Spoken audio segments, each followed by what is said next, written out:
अस्सलाम वालेकुम नाज़रीन, साइट में भलीकार आऊं मां सगर नाजिया मीर। नाज़रीन, प्रोग्राम जो आगाज़ कयूं था पार्लियामेंट जे गॾियल इजलास जी कार्रवाई सां। पार्लियामेंट जो गॾियल इजलास अॼु थी गुज़रियो, जंहिंखे सदर आसिफ ज़रदारी साहब पहिरियों ख़िताब कयो आहे ऐं हीउ पहिरियों ख़िताब ऑपोज़िशन जे गोड़ जे वर चढ़ियल असांखे नज़र आयो। समूरी इजलासी कार्रवाई दौरान जेका मुख़्तसिर कार्रवाई असांखे नज़र आई, उन कार्रवाई दौरान ऑपोज़िशन सख़्तु एहतजाज कयो, सख़्तु नारेबाज़ी थी ऐं मुतालबा भी थिया बानी PTI जी रिहाई जा, आज़ादीअ जा। उन सां गॾोगॾु जेको ख़िताब कयो आहे सदर आसिफ ज़रदारी साहब, पंहिंजे ख़िताब में हुननि फोकस कयो आहे मुल्क अंदरि जेका पोलराइज़ेशन हिन वक़्तु नज़र अचे पई, सियासी बहरान जो उन्हनि ज़िक्र कयो आहे ऐं ज़िक्र कयो आहे त असांखे जेकॾहिं अॻियां वधिणो आहे, जेकॾहिं मुल्क खे तरक़ी वठाइणी आहे त पोइ इन सियासी बहरान जो ख़ात्मो आणणो पवंदो। सियासी मुफ़ाहमत हिन वक़्त जी ज़रूरत आहे ऐं उन हवाले सां उन्हनि जो इहो चवणु आहे त जेकॾहिं असीं हक़ीक़ी कोशिशूं वठूं त पोइ हिन सियासी बहरान खे घटाए सघिजे थो। हाणे हीअ हक़ीक़ी कोशिशूं कंहिंखे वठणियूं आहिनि, हीउ मैसेज कंहिंजे लाइ आहे, इन ते ज़रूरु प्रोग्राम में गुफ़्तगू थींदी। उनखां सवाइ नाज़रीन, अव्हांखे ज़रूरु यादि हूंदो त 2 ॾींहं अॻु फैज़ाबाद धरना कमीशन जी जेका रिपोर्ट साम्हूं आई, जनरल फैज़ खे क्लीन चिट ॾिनी वई हुई। उनखां पोइ असां ॾिसूं था त हिकिड़ी ॿी क्लीन चिट साम्हूं आई आहे।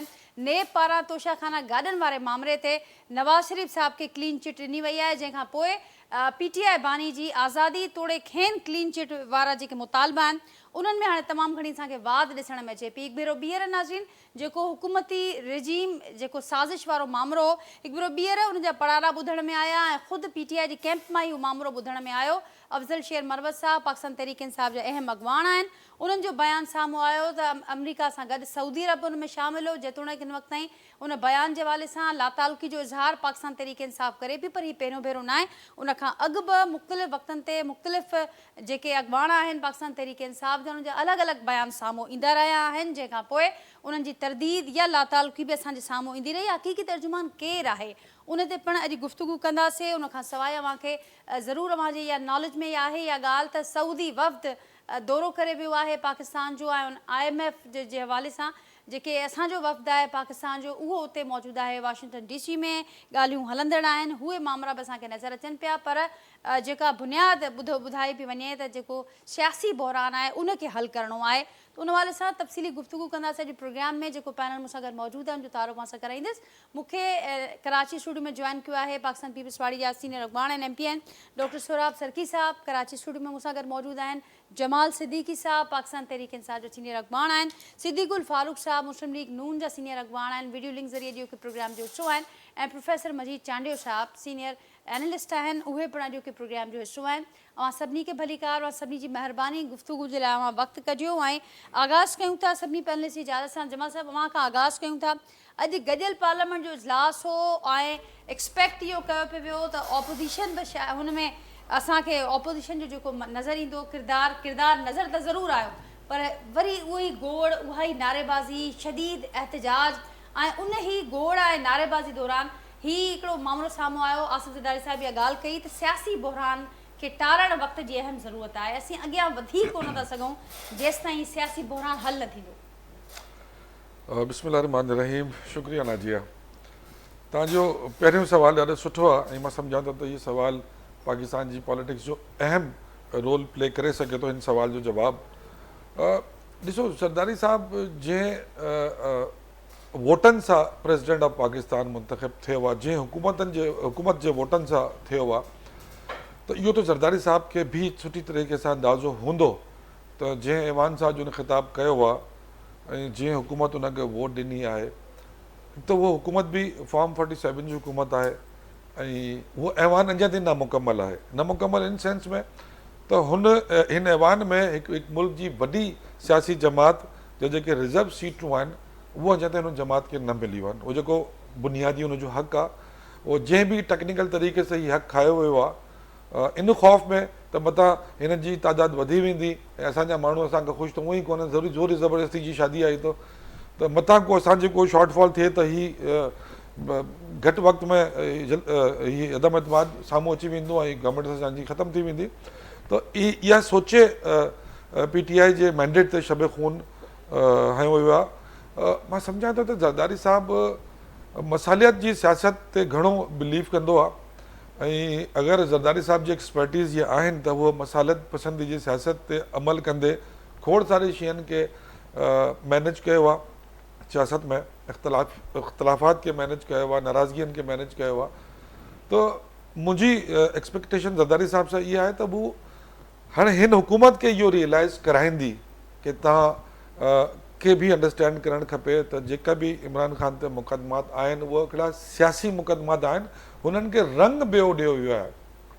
जंहिं अंदाज़ मां सेंचुरी डबल सेंचुरी मुक़दमात जी आहे 3-4 महीननि जे दौरान पाकिस्तान जी तारीख़ में कंहिं बि सियासत में नवाज़ शरीफ़ के साहब खे बि, ज़रदारी साहब खे बि इलाही मुक़दमनि जो सामनो करिणो पियो, पर एतिरी स्पीड 3-4 महीननि में डबल सेंचुरी मुक़दमनि जी, त उहो ज़रदारी साहब खे पंहिंजी गवर्नमेंट खे रियलाइज़ कराइणो पवंदो त इमरान ख़ान हिकिड़ी हक़ीक़त आहे, हुनजी पार्टी हिकिड़ी हक़ीक़त आहे।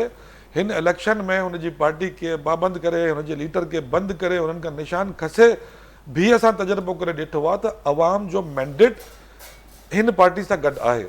इहो ॻाल्हि ज़रदारी साहब खे पाण बि रियलाइज़ करणी पवंदी ऐं पंहिंजी हुकूमत खे रियलाइज़ कराइणी पवंदी कि हीअ ॻाल्हि रियलाइज़ कयो, हीअ कूड़ा मुक़दमात ख़तमु कयो ऐं हिकिड़े सियासी प्लेयर खे आज़ादु करे सियासी तौर ते मुक़ाबिलो कयो। जमात साहब, छा उन खां अॻु पाकिस्तान तहरीक इंसाफ़ पंहिंजी सियासी ग़लतियुनि खे रियलाइज़ करण लाइ तयारु आहे? अवां ॻाल्हायो त टेक्निकली असांखे नॉकआउट कयो वियो, उन सॼे मामले मां असांखे ॿाहिरि कढियो वियो आहे, पर ख़ुदि अवां अदालतुनि में विया हो, जेके लाॻापियल इदारा आहिनि, इलेक्शन कमीशन में अवां उते मौजूदु आहियो, हू पाण ॻाल्हाइनि था त हिते हिते हिते हे ग़लती थी आहे, जंहिंजो एतिरा ख़ुदि अवां जा अॻुवाण बि करे चुका आहिनि, सीनियर अॻुवाण। नाजिया, हिकिड़ो सीज़न हूंदो आहे न, त पाकिस्तान में हिन वक़्तु सीज़न हले पियो, हिकिड़ो मौसम हले पियो त PTI जे हर कम खे ग़लति साबित करिणो आहे, त शायदि को मूंखे बि ग़लति साबित करे छॾे त यार मां त दुनिया में ग़लति आयो आहियां, त हिन महिल मौसम थो हले। तव्हां बि अंडरस्टैंड कयो थी, असांजो भाउ स्वराब बि, सिद्दीकुल फारूक साहब बि सीनियर माण्हू आहिनि, सभु सियासी नशेब फराज़ सां गुज़री चुका आहिनि।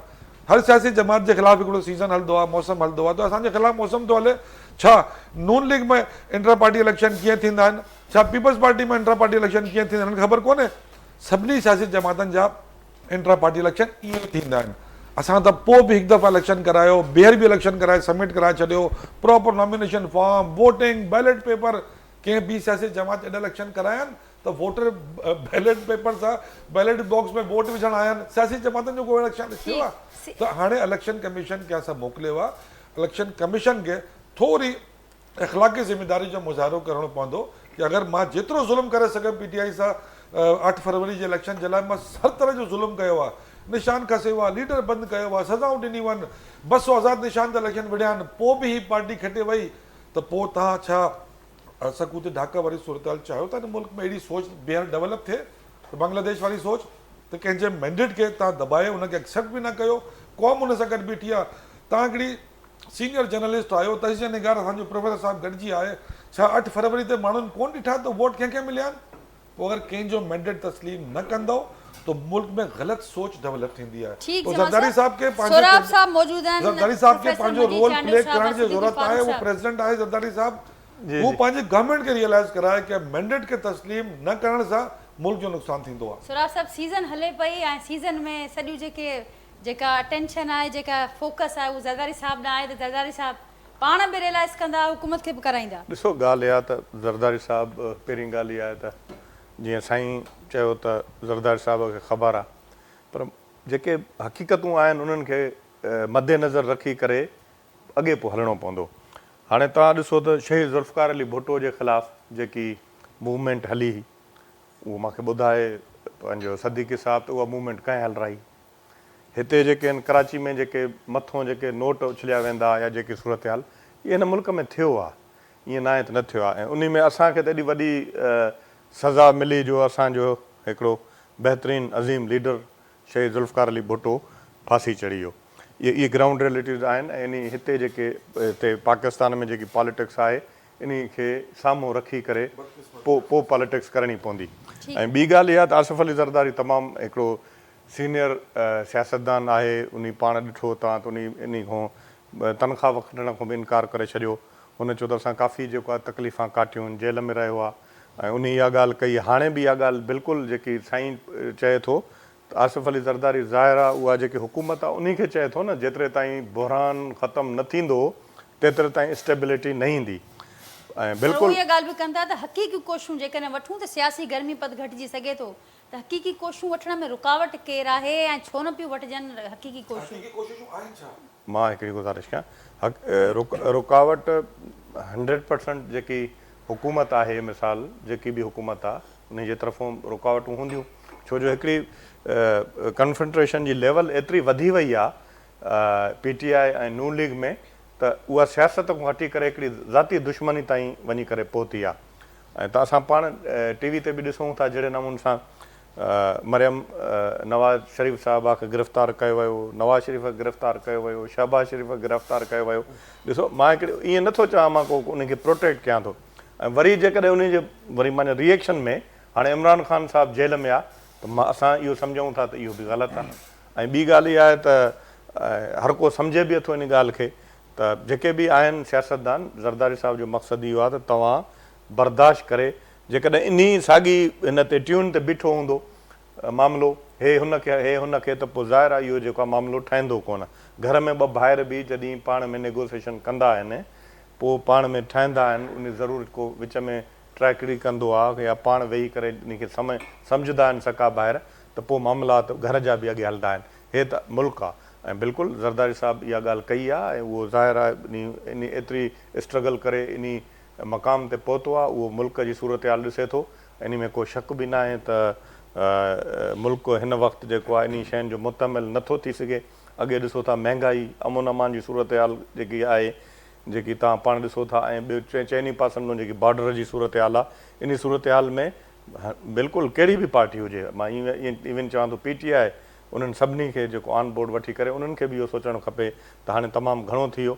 उहे जेकॾहिं इन मामलात में जेकॾहिं ईअं माण्हू चवंदो न, पोइ माना साईं आर्ग्यूमेंट कयो, वरी मां आर्ग्यूमेंट, साईं चयो त मूंखे न मिलियो, वरी अहिड़े टाइम ते हिकिड़ो अहिड़ो टाइम हो त वरी तव्हांखे 18 में ॿियनि खे अहिड़ो कोन मिलियो।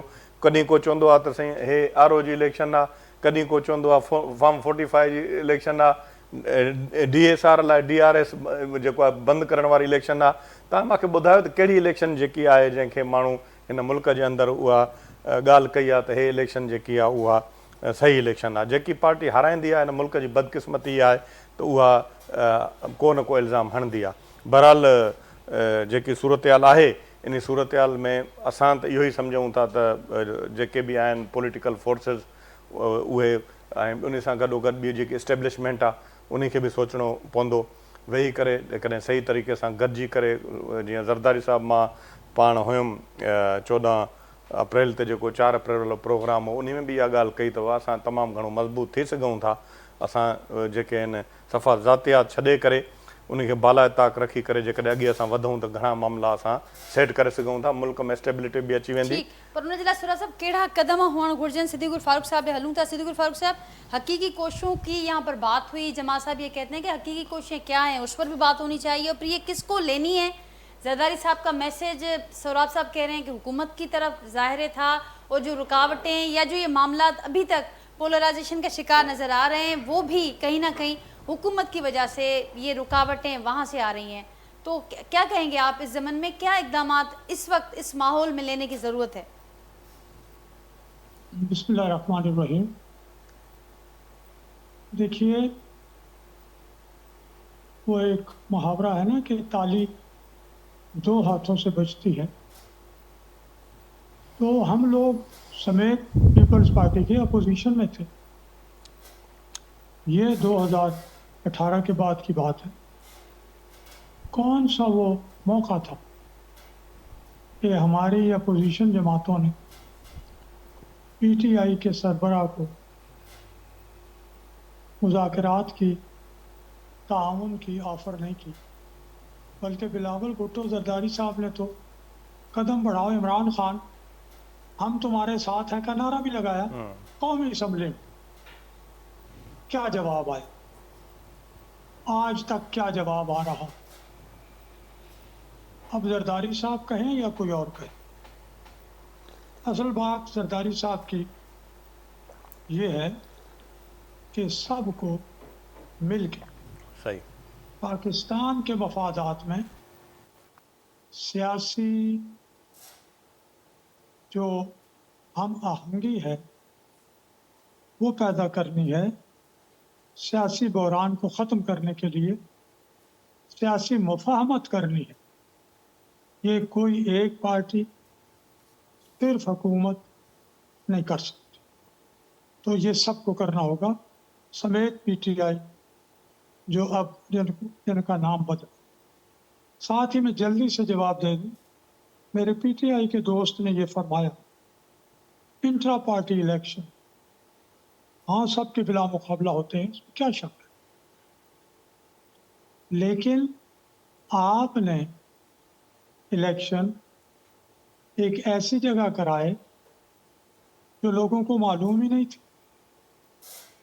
फिर अपने ही जो आपके आइन में लिखा है उसके मुताबिक नहीं कराए, बैलेट पेपर नहीं छापे, नॉमिनेशन पेपर वसूल करना, वापस करना, जमा कराना वो नहीं किया।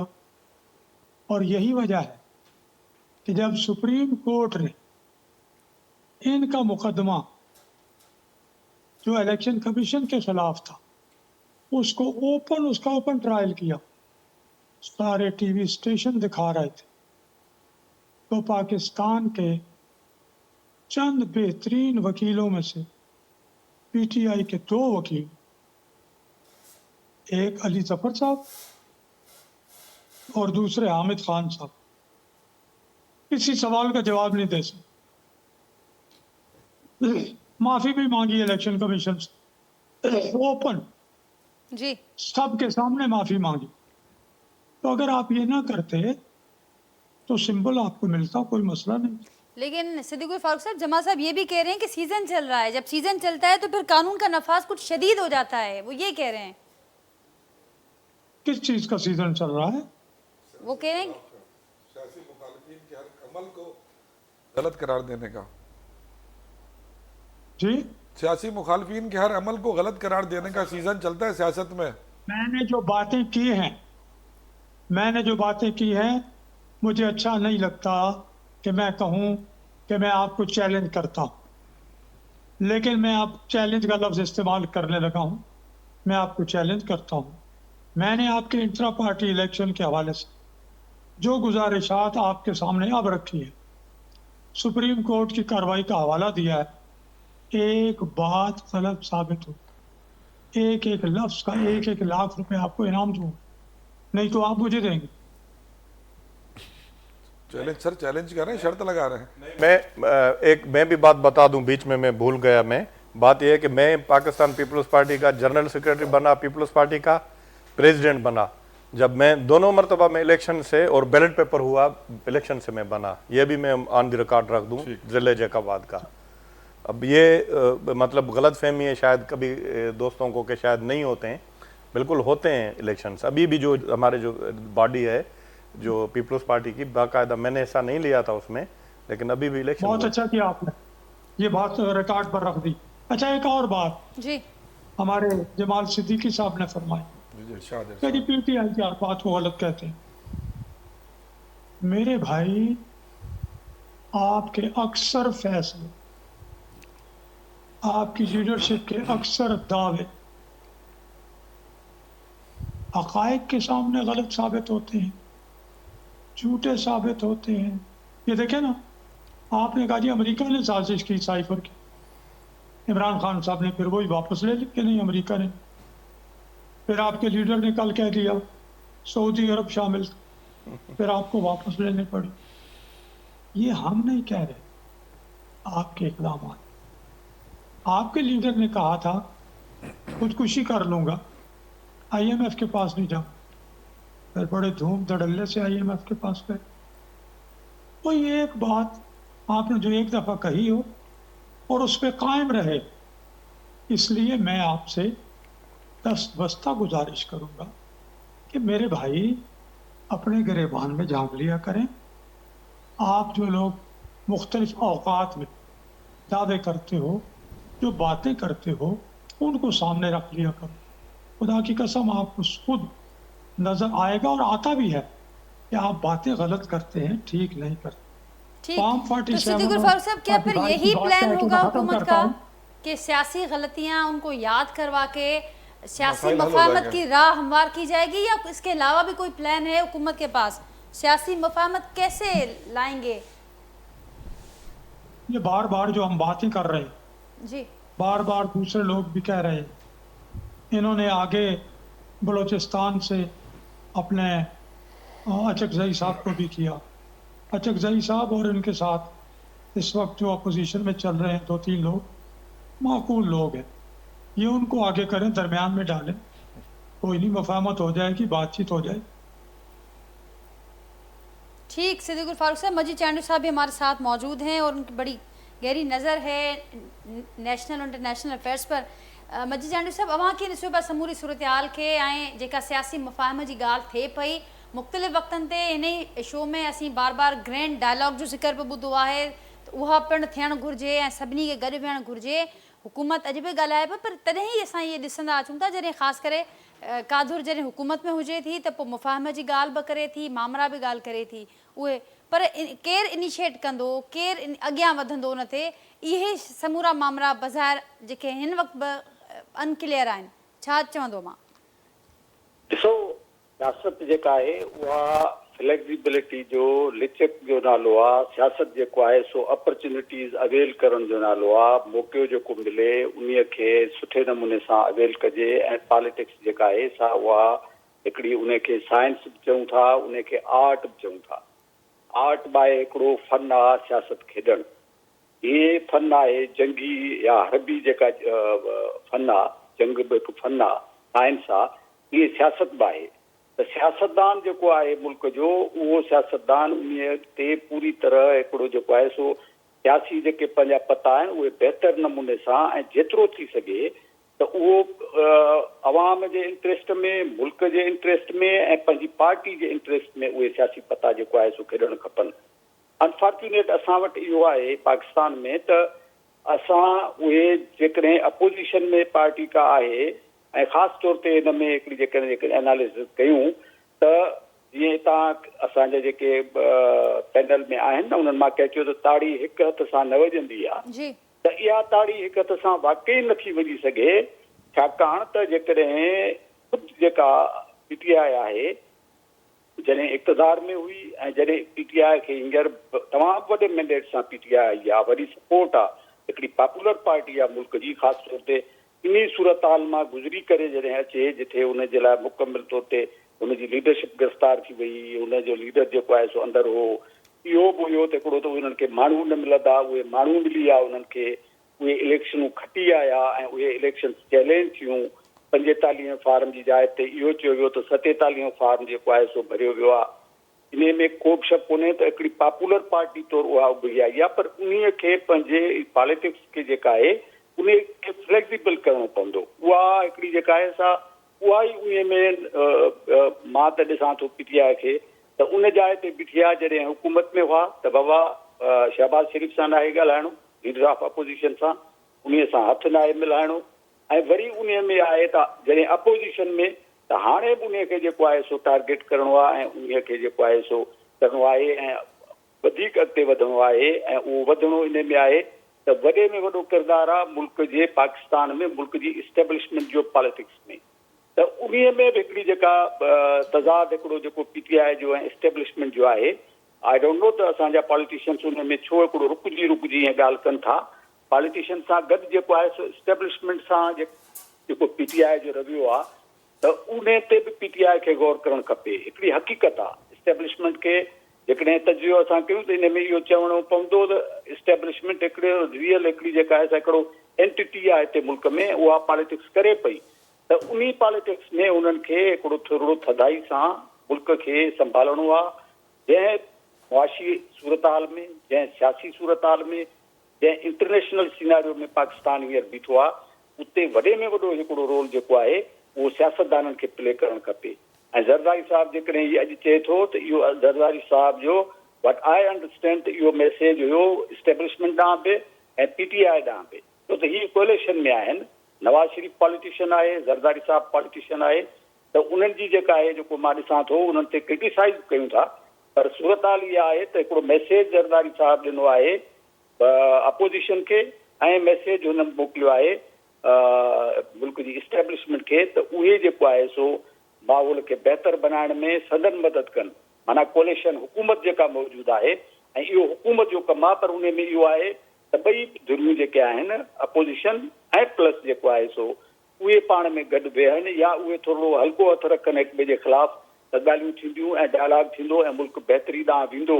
न त मुल्क जी सूरत हाल हींअर जेका आहे नाजिया उहा इन जाइ ते आहे त सऊदी वफ़्द आयल आहे। सऊदीअ वफ़्द खे $32 बिलियन जी जेका आहे सा हिकिड़ो 25 प्रोजेक्ट्स जे लाइ चयो आहे त उन में तव्हां इन्वेस्ट कयो। आर्मी चीफ उते दौरो कयो आहे, प्राइम मिनिस्टर उते दौरो कयो आहे, वरी वफ़्द जेको सऊदी जो आयो आहे हाई लेवल डेलीगेशन आयो आहे, पर अनफॉर्चुनेट आहे त कंहिं बि क़िस्म जो को एग्रीमेंट कोन थियो आहे। ॻाल्हियूं थियूं आहिनि ऐं सऊदी अरब जो वफ़्द वापसि हलियो वियो आहे। सिर्फ़ु ॻाल्हियुनि जे हद ताईं अञा ताईं आहे। ऐं जेकॾहिं पोयों दौर ॾिसूं, जेकॾहिं रिकॉल कयूं त शायदि 2000 जॾहिं प्रिंस आयो MBS हिते दौरे ते त उन ॾींहंनि में का वॾे इन्वेस्टमेंट जी ॻाल्हि थी हुई त सऊदी अरब हेतिरी इन्वेस्टमेंट करे थो, पर उहो वरी जेको आहे सो उहो इन्वेस्ट न थी सघियो। ऐं बल्कि असां पंहिंजी फॉरेन पॉलिसी में उन वक़्त जी गवर्नमेंट सऊदी सां अमेरिका सां पंहिंजा तालुकात ख़राबु करे छॾिया। ऐं दोस्त मुल्क आहिनि, उन्हनि सां जेकॾहिं तालुकात ईअं ख़राबु थींदा त उन जो असांखे नतीजो जेको आहे सो कहिड़ो मिलंदो। उहो नतीजो इहो थो मिले त मुल्क में इन्वेस्टमेंट नथी थिए, मुल्क जेको आहे सो पंहिंजी क्रेडिबिलिटी ॿाहिरि जेको आहे इंटरनेशनल सतह ते पंहिंजी विञाए थो। ऐं उते जेको आहे सो हिकिड़ी इहा थी थिए त हाणे अॼु मूं ताज़ो ॾिठो त कंहिं पाड़ेसरी मुल्क में, दोस्त मुल्क में 50-60 जेके आहिनि से पाकिस्तानी पैसेंजर्स आहिनि, उहे उते एयरपोर्ट ते आहिनि, ॿियनि खे जेको आहे सो अकोमोडेट कयो वियो आहे होटल ते हिननि ते। हाणे इहे सूरत हाल में मुल्क जे अवाम खे जेकॾहिं हिकिड़ो रिलीफ ॾियणो आहे त उन में पॉलिटिशियंस खे रोल प्ले करणु खपे। ऐं उन में वॾो किरदारु जेको आहे सो PTI जो हुजे। जेको हींअर बि हिकिड़ो वॾो इल्ज़ाम सऊदी ते लॻी वियो आहे त तव्हां जो उनजो डिस्टेबलाइज़ करण में वॾो हथु हो, इहो न हुजणु खपे। ठीकु। ऐं मजीद साहब इनखे कीअं पिया ॾिसो त हुकूमत वटि हिन वक़्तु बार्गेनिंग जे लाइ छा आहे? जो वॾे में वॾो किरदारु नज़र अचे पियो पाकिस्तान तहरीक इंसाफ़ जो, समूरा स्टेक होल्डर्स आहिनि ऐं ज़ाहिर आहे जेका सूरत हाल आहे तमामु घणी सेंसिटिव आहे, अहम आहे। बार्गेनिंग जे लाइ हुकूमत वटि छा आहे, ऑफर करण जे लाइ छा आहे, ऐं ऑपोजिशन वटि छा ॾिसो पिया हिन वक़्तु सूरत हाल? ॾिसो, अपोजिशन जी हींअर जेका सूरत आहे पोज़ीशन उहा त अपोजिशन हींअर बि जेके बयान कल्ह टियों ॾींहं खां जेके पढ़ूं पिया ऐं जेको मीडिया मां अचनि पिया या अपोजिशन जा जेके आहिनि लीडर, हिकिड़ी त मूंखे उन्हनि में अचे थी त हिकिड़ी एनार्की क़िस्म जी, त हिकिड़ो लीडर हिकिड़ो बयानु थो ॾिए, ॿियो लीडर को ॿियो बयानु थो ॾिए ऐं उहे बयान हुननि जा हिकिड़ी जाइ ते जेको आहे सो कोन्हनि। मिसाल तौरु मरवत साहिबु हिकिड़ो बयानु ॾिनो त सऊदी अरब डिस्टेबलाइज़ कयो ऐं सऊदी अरब जो हथु हो।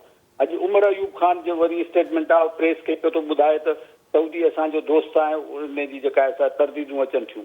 त लीडरशिप जेका आहे अंदरि आहे त उन जो जेको आहे सो सक्सेसर केरु आहे, जेको for the time being successor हुजे, उहो हिकिड़ो ई जेको आहे सो को तर्जुमान हुजे न अपोजिशन जो, जेको हिकिड़ो बयानु ॾिए कम से कम फॉरेन पॉलिसी जे लेवल ते ऐं मुल्क जी जेको आहे सो दोस्त मुल्क जे इन लेवल ते त उहा हिकिड़ी हुजे। इहो हिकिड़ो थ्रेट हिकिड़ो इनडायरेक्ट वे में मिलियो त बाबा इहा जेका आहे सा जेकॾहिं फ़र्ज़ु कयो त जेकॾहिं PTI निकिरी थी पवे, सऊदी इन्वेस्टमेंट अचे थी ऐं PTI रोडनि ते आहे, PTI असेंबली में बि जेको आहे सो उन इन्वेस्टमेंट जे ख़िलाफ़ु जेकॾहिं ॻाल्हाइनि था ऐं उहो रिकॉर्ड थिए थो त इन जो छा असरु थींदो, उहो ख़ुदि सोचींदा हूंदा। ठीकु मजीद साहब, इन शइ खे अॻियां वधाईंदे जमाल साहब, ख़ुदि हुकूमत जेका ऑपोजिशन जी हुकूमत ख़िलाफ़ हीअ एहतजाजी तहरीक आहे, उनखे हिकिड़ो वॾो ख़तरो जेके हीअ जेके इख़्तिलाफ़ नज़र अचनि पिया उहो तमामु वॾो ख़तरो आहे। जीअं मजीद साहब बि चयो त हिकिड़ो हक़ीक़ी तर्जुमान केरु आहे उहो अञा ताईं वाज़े न पियो थिए त केरु ऑपोजिशन जी तर्जुमानी करे पियो। ख़ुदि PTI जे लाइ इहो सुवाल पैदा थिए पियो त PTI जी तर्जुमानी केरु करे पियो हिन वक़्तु?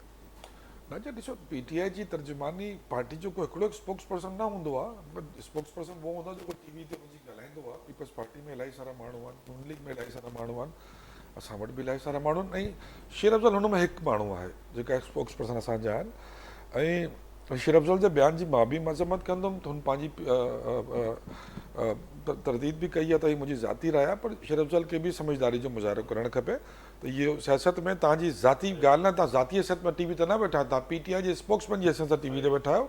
तव्हांखे ज़िम्मेदारी जो मुज़ाहिरो करणु खपे, तव्हांखे इहो सोचणु खपे त मोहम्मद बिन सलमान वाहिद सऊदी अरब जो हुकुमरान आहे जंहिंजो सिर्फ़ु पाकिस्तान में अगरि क्लोज़ दोस्ताना रिलेशन आहिनि त उहे सिर्फ़ु इमरान ख़ान सां आहिनि।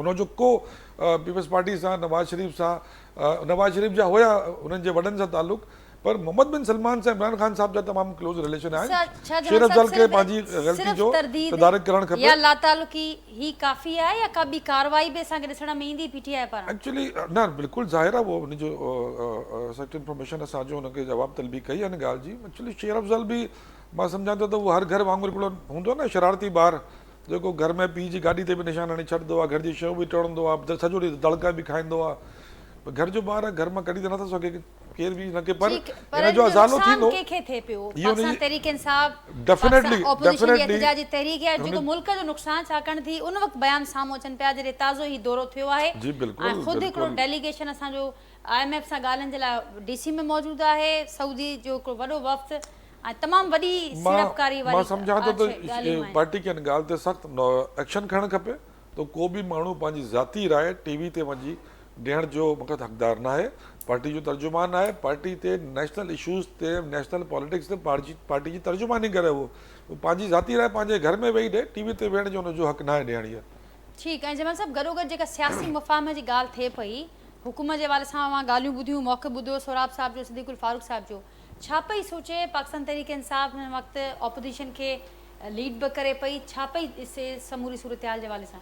ॾिसो जेकी ॻाल्हि चांडियो साहिबु कई आहे तमामु हिकिड़ी बुर्दबारी जी सियासी बुर्दबारी जो मुज़ाहिरो कयो आहे चांडियो साहिबु ऐं मां एक्सपेक्ट इहो बि कंदो आहियां सिद्दीकुल फारूक साहिब बि तमामु सीनियर सियासी वर्कर आहे डॉक्टर सोराब साहिब बि असांजो भाउ संजीदा सियासी कारकुन आहे हर संजीदा सियासी कारकुन चाहे उहो कंहिं बि जमात में हूंदो हुनजी पहिरियों प्रियोरिटी जेको फोकस आहे उहो आहे पाकिस्तान त हीअ जेको पॉलिटिकल अनस्टेबिलिटी हले पई इन अनस्टेबिलिटी जे करे पाकिस्तान जी इकोनॉमी स्टेबल नथी थिए ऐं कोन थींदी कीअं इनस्टेबिलिटी ख़तम त थींदी PTI हर- छा पई एक्सपेक्ट करे कहिड़ा क़दम ही हुकूमत खणे? ॾिसो राजा हिकु त 8 फरवरी जो इलेक्शन बीइंग ए तजिया निगार बीइंग एंकर पर्सन तव्हां मूंखां वधीक सुञाणो थी 8 फरवरी ते PTI सां छा थियो आहे ऐं 8 फरवरी जे लाइ उन खां पहिरियों PTI सां छा छा कयो वियो त PTI कुझु न हासिलु करे सघे पर अलाह जी महिरबानी सां पाकिस्तान जी अवाम मैंडेट ॾिनो असांजो सिर्फ़ु गुज़ारिश इहा आहे त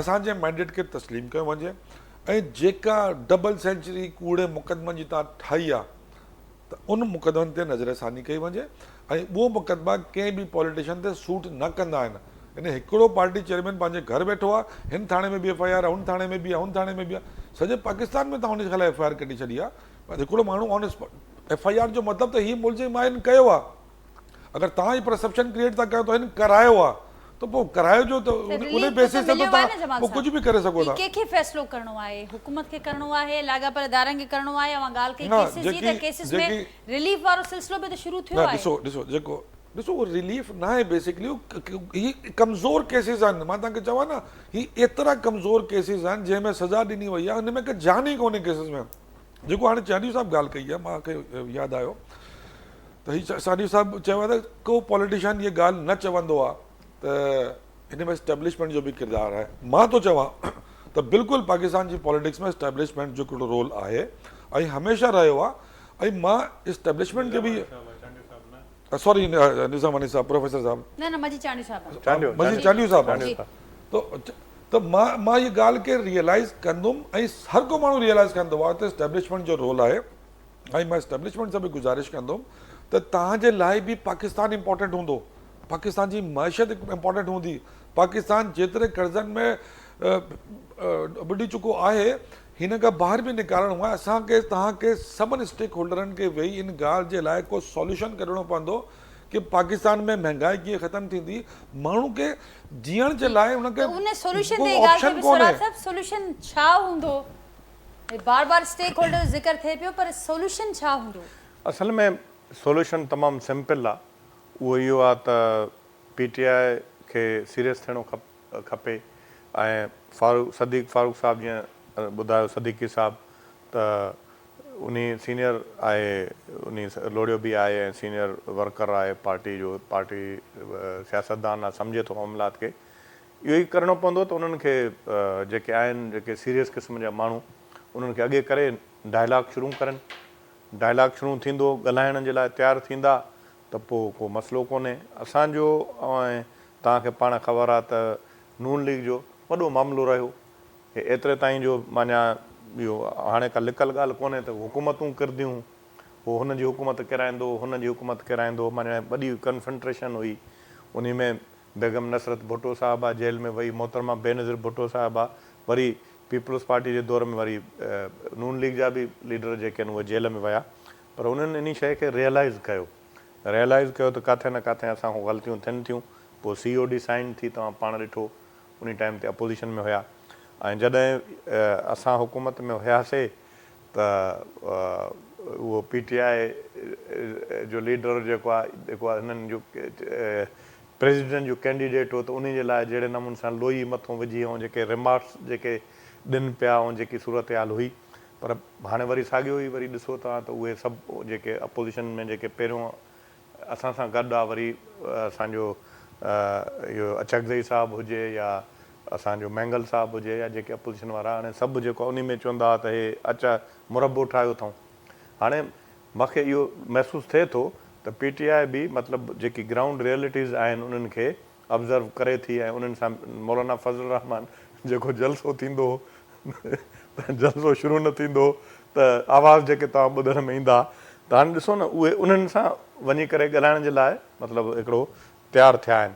त हाणे सुठी ॻाल्हि आहे, मां त चवां थो हमेशह इहे सभु इन ॻाल्हियुनि जे बावजूदु, माने इख़्तिलाफ़ात जे बावजूदु, जीअं साईं चए थो त 200 केसिस ठही विया आहिनि इमरान ख़ान जे, इन जे बावजूदु हालात जेके आहिनि कशीदा आहिनि, कन्फंट्रेशन आहे, इन जे बावजूदु असांजो इहो ख़्यालु आहे त पाकिस्तान जो सोल्यूशन इस्टेब्लिशमेंट बि इहा ॻाल्हि सोचे ऐं पार्टियूं बि सोचनि त असां जेके बि हितां जा पाकिस्तानी आहियूं, जेके बि पार्टियूं आहिनि, त असां सभु गॾु थी करे पोइ हिन मुल्क खे असां बहितरी जी तरफ़ वठी वञी सघूं था। ॾिसो पहिरियों बि अहिड़े क़िस्म जी हिकिड़ी इन्वेस्टमेंट हुई, जॾहिं चाइना जो प्रेसिडेंट अचे पियो धरणो हुयो, तव्हां पाण इन शइ खे तव्हां वरी हिकिड़ो जॾहिं सूरत हाल अहिड़ी आहे, वरी IMF सां मुज़ाकरात थियनि पिया, पोइ हिकिड़ो वरी लेटर लिखी करे त जेको आहे तव्हां हिन सां हुकूमत सां जेको आहे तव्हां इहा न कयो, डील न कयो IMF वारी। वरी हाणे जेकी हिन वक़्तु जेको वरी वफ़द आयो, वरी मरवत जो जेको आहे पर सुरा साहब जेका ॻाल्हि सिद्दीक़ुल फारूक साहब कई त ताड़ी ॿिनि हथनि सां वॼंदी, हिकिड़े हथ सां न वॼंदी आहे, जेका ॻाल्हि जमात साहब कनि पिया। पर अव्हां जी ॻाल्हि मां मूंखे इहो लॻो त समूरी सीरियसनेस ऐं समूरी रियलाइज़ेशन शायदि सिर्फ़ु PTI खे करणी आहे, हुकूमत खे छा करिणो आहे? ॾिसो हुकूमत जे लाइ जेको इहो करिणो आहे त हुकूमत जो जेको प्राइम मिनिस्टर आहे हिन वक़्तु जेको आहे उनखे लीड करे थो, हुनजो त हिकिड़ो प्रेसिडेंट त हाणे न को पीपल्स पार्टी जो आहे, न को मां सम्झां थो नून लीग जो प्रेसिडेंट आहे, उहो हाणे न स्टेट जो प्रेसिडेंट जेको आहे उनखे पोइ तव्हां इस्तीफ़ा ॾियणी पवंदी आहे। पोइ तव्हांखे इहा मां हिकिड़ी ॻाल्हि कयां, न हिकिड़ो स्टेट जो हेड आहे, हाणे चओ पिया कि वो पार्टी जो भी ना है, तो पोइ यानी मां वो छा चइबो आहे कि यानी मैं ना ही समझूं कि जरदारी साहब कोई रोल प्ले नहीं करेंगे, यानी सारा आपने जो बात की कि सारा नहीं आप मेरी समझ नहीं रहे हैं, मैं समझे न थो साईं जेके जज्बाती थिए न, ॿुधो मुंहिंजी ॻाल्हि ॿुधो न, मां इहो पियो चवां जरदारी साहब शायद ॾिसो जरदारी साहब प्ले करे सघे थो अगर चाहे त, अगर मुल्क जी सदीक़ साहब प्रेसिडेंट तो जो मजबूत रोल आहे। सदीक़ साहब मां हिकिड़ी ॻाल्हि ॿुधायां तव्हांखे, पाकिस्तान जी तारीख़ में जेके बि प्रेसिडेंट आया आहिनि उन में चाहे पाकिस्तान पीपल्स पार्टी जो आयो या तव्हांजो आयो, उन खे तारीख़ लिखंदी, मोहरिक लिखंदा। ज़रदारी साहिबु पाण ख़बर अथव प्रेसिडेंट हुजण जे बावजूदि एॾा पावर्स हुया, उन जेको आहे पावर जेको आहे हेठि ॾिना सूबनि खे, ऐं उन जेको आहे सॼो जेको आहे कमु कयो। हाणे इहा मां तव्हांखे ॿुधायां, जेको प्रेसिडेंट हूंदो आहे उहो उन खे कंहिं पार्टी जो न हूंदो आहे, उहो पूरे मुल्क जो स्टेट जो सरबराह आहे, उन खे असां जेको आहे मुल्क जो प्रेसिडेंट सम्झूं था।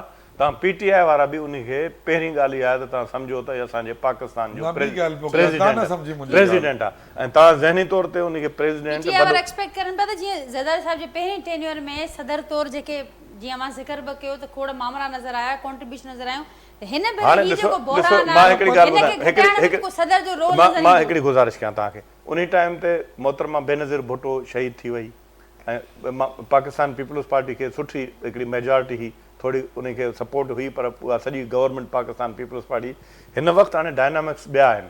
हिन वक़्तु जेको आहे हिकिड़ी गवर्नमेंट आहे मथे नून लीग जी आहे, ऐं हुन में ख़ैबर पख्तूनख्वा में PTI जी आहे, पंजाब में वरी आहे। सौरभ साहब अवांजी ॻाल्हि खे अॻियां वधाईंदे प्रोग्राम जो थोरो टाइम बि घटि आहे, जेका ॻाल्हि अवां कई त हिन वक़्त जेके डायनामिक्स आहिनि उन में प्राइम मिनिस्टर साहब जो रोल तमामु घणो इम्पोर्टेंट बिल्कुलु आहे, आहे। ज़ाहिर आहे उहो अहम आहे हिन समूरे बहिरान खे टारणु मुंहिंजे में। ख्याल में उन बि अहिड़ी क़िस्म जी ॻाल्हि कई आहे त असां वेही करे ॻाल्हाइण जे लाइ तयारु आहियूं, जीअं पहिरियों शुरू में। ठीक, सिद्दीक उल फारूक साहब क्या ऐड करेंगे आप?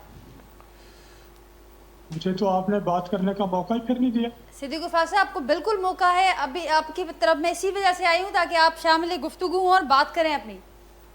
सवाल करें मुझे।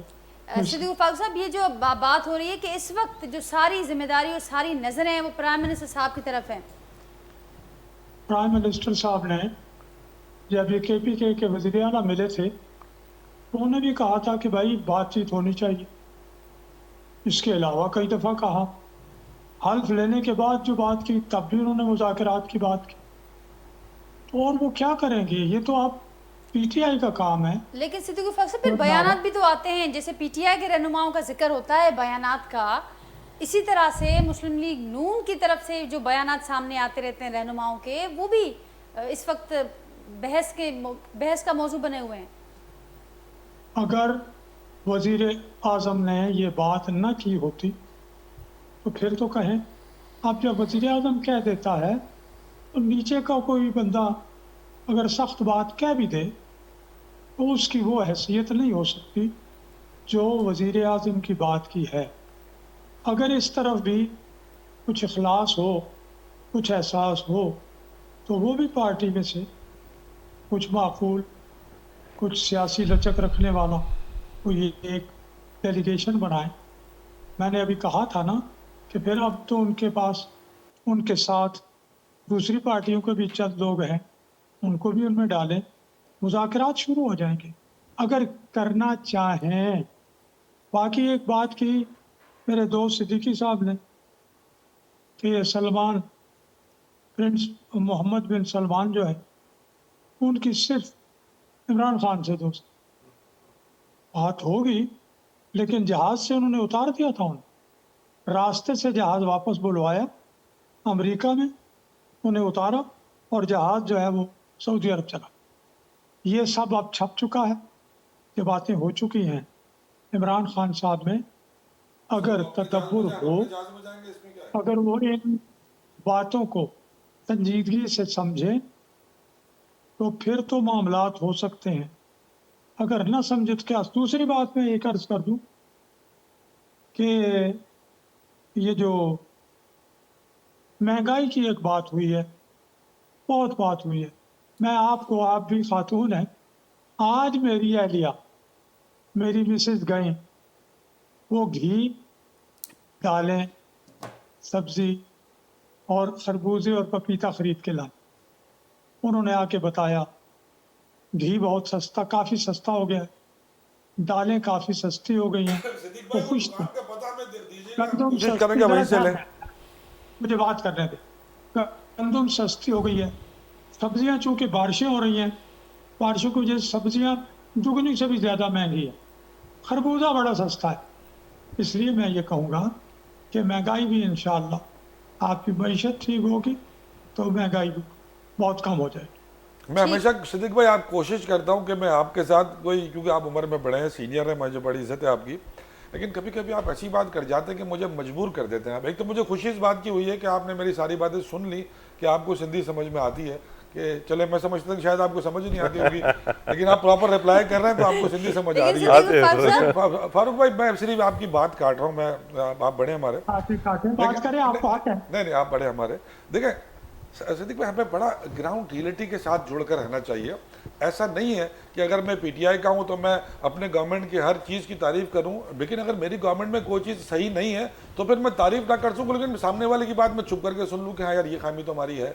क्या आप सारी कौम को खरबूजा खिलाना चाहते हैं? सस्ता मिल गया तो रोटी खाना छोड़ दें, खरबूजा, मोटरसाइकिल की टंकी में, कार की टंकी में खरबूजा डालें, हम क्या करें? सर मैंने ये कहा जिंदा है, रहने के लिए सिर्फ खरबूजा ही तो नहीं चाहिए ना सिद्दीक भाई। मैंने ये जिंदा कहा रहने है के लिए जो बुनियादी चलें। चीजें हैं हमें उसकी तरफ जाना पड़ेगा। जी, अगर सिद्दीक अगर साहब, कोई अगर comment मियां आपको नवाज शरीफ final comment मुझे लेना है, साहब, मजीद साहब से। आखिरी बात, टाइम अगर मियां नवाज शरीफ साहब लंदन से आ ही गए बिलाखिर सेहतियाब होकर इलाज मुकम्मल करा के, तो मियां नवाज शरीफ साहब का एक रोल का तयन आप कर दें, आप बड़े सीनियर है पार्टी में, कि अगर मेरे वो भाई सुन उनका ले रोल मेरा। अगर सिर्फ यह जल्दी रह से गया सुन ले। कि वो हुकूमत बनाने के बाद ठीक। तंदूर पर जाके रोटियां बांटे, ठीक, तो सिद्दीक फिर गफार नवाज साहब, शरीफ कोई साहब को comment वापस ही आपका? भेज दे, उनका तो काम ही पाकिस्तान में कोई नहीं आधे है। आधे मिनट में सुन ले, जी आधे सिद्दीक मिनट गफार में। साहब जी। मैंने कहा है, मेरी एहलिया ने बताया घी सस्ता हो गया है, ठीक सारी दालें, दाल चना, दाल माश, दाल मसूर, दाल मूंग, सब सस्ती हो गई हैं, गंदम सस्ती हो गई है। ठीक सिद्दीक मैंने गफार साहब, ये फिर ये कहा है होगा भाई, कि इस दुकान के पर पते के तो- साथ साथ, क्योंकि अभी तक वो जो बात हुई ईद के दिनों में अज़मा बुखारी साहबा की तरफ से कि वो जो मरियम 800 रुपए का साहबा जोड़ा। 700-800 का जोड़ा, तो अब यकीन लोग करें, इस दुकान का भी पता ढूंढना शुरू हो सिद्दीक जाएंगे भाई, शो के मेरी बाद। मिसेज ने झगड़ा शुरू कर दिया कि आपको तो राब्ता करना पड़ेगा नून लीग वालों से कि 800 रुपए का जोड़ा मरियम साहबा चले कहाँ से मजीद साहब, पहनती है। फाइनल कमेंट अवांजो मजीद साहब। ॾिसो असां जेॾी महिल मुआशी इस्तेकाम जी ॻाल्हि था कयूं त मुल्क खे अॻु में ज़रूरत आहे सियासी इस्तेकाम जी। Exactly, जेकॾहिं exactly. सियासी इस्तेकाम मुल्क में ईंदो त उन सां ई जेको आहे सो मुआशी इस्तेकाम बि जेको आहे सो मुल्क में ईंदो। तो उन ॾस में के जेकॾहिं- कोशिशूं अव्हांखे नज़र अचनि पियूं कि सीरियस कोशिशूं, हक़ीक़ी कोशिशूं, जिन जो ज़रदारी साहब ज़िक्र कयो न इहा ईंदड़ ॾींहंनि में। कोशिश आहे जेका स्पीच मूं ॿुधी आहे, इहा सीरियस कोशिश आहे ऐं मुंहिंजो इहो आहे त इहा हिकिड़ो मैसेज आहे, छो त हिकिड़े हिन ते भली इख़्तिलाफ़ हल्का हूंदा आहिनि सियासत में, पॉलिटिकल पार्टीज़ पाण में इख़्तिलाफ़ बि रखंदियूं आहिनि, क्रिटिसाइज़ कंदियूं आहिनि हिक ॿिए जे, कॾहिं अॼु जो दोस्त सुभाणे जो पॉलिटिकल मुखालिफ़ बि थी सघे थो, पर हीउ मैसेज जेको आहे त उहो ॿई जेके आहिनि से हींअर प्रेसिडेंट ऑफ पाकिस्तान बि उहो बि तमामु जेको आहे सो वॾो आहे इन सियासत जो ऐं सियासी पेचीदगियुनि खे सम्झण वारो ऐं हिकिड़ी जेका आहे सा बहितर तरीक़े सां अपोज़िशन या मुखालफ़त सां हलण वारो ऐं उन्हनि सां ठाहे रखण वारो, ऐं ईअं ई जेको आहे सो शहबाज़ शरीफ़ आहे। शहबाज़ शरीफ़ जी बि इहा ई आहे जेको पोयों दौरु रहियो आहे, उन में हिन कोलेशन गवर्नमेंट खे गॾु वठी हलण एतिरो वक़्तु तक़रीबन वॾो अरसो, त ॿ जेके हींअर वेठा आहिनि मथे प्रेसिडेंट ऐं प्राइम मिनिस्टर, उहे यकीनन हिकिड़ो इहो कोशिशि कंदा हूंदा ऐं मुंहिंजे ख़्याल में त इहा कोशिशि थिए पई, पर उन में पीटीआई खे पूरी तरह जेको आहे सो संजीदगी सां उन्हनि जे कोशिशुनि में पाण खे बि शामिल करणु खपे। ठीक है मजीद साहब, प्रोग्राम जो वक्त पूरो पे थे, वहाँ जो पॉइंट अची वियो आहे, वहाँ जी वरी महिरबानी, वहाँ गुफ्तगू में हिस्सो वरितो सिद्दीकुल फारूक साहब, डॉक्टर सोराब सरकी साहब, जमाल सिद्दीकी साहब, सभिनी जी महिरबानी, वहाँ गुफ्तगू में हिस्सो वरितो ऐं पंहिंजो टाइम कढियो। नाज़रीन, पंहिंजे फीडबैक असांखे ज़रूरु आगाह कजो, डेवलपमेंट जे हवाले सां जेका अॼु गुफ्तगू थी आहे, वरी सुभाणे अवां सां मुलाक़ात थींदी सेम टाइम ते नए मौज़ू ऐं महिमाननि सां गॾु। तेसिताईं ॾींदा इजाज़त, अल्लाह हाफ़िज़।